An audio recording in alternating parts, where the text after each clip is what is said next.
Le Bénin se dote d'une loi contre le blanchiment de capitaux et le financement du terrorisme. Lundi 11 juin 2018, les députés ont adopté à l'unanimité ce texte qui réprime par de lourdes peines le blanchiment des capitaux et le financement du terrorisme. Cette loi vise entre autres à combattre efficacement la criminalité financière, les actes de terrorisme ou la prolifération des armes. Si je prends l'exemple du vol ou de la tuerie, je prends le vol donc, du faux, de l'usage de faux. Donc tous ces faits sont listés qui sont des infractions.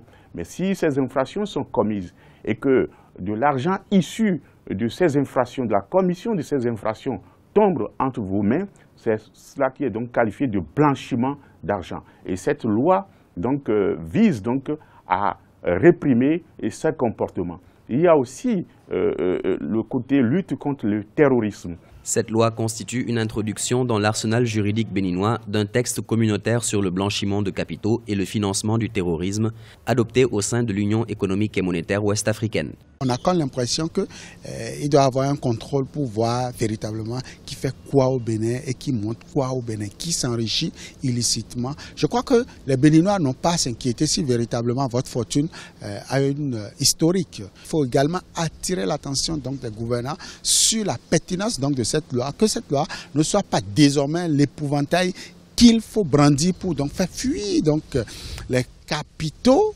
et également le capital humain. Le texte adopté par les députés est riche de 165 articles répartis en 7 titres. Elle impose à tout individu la justification de sa fortune et de ses biens.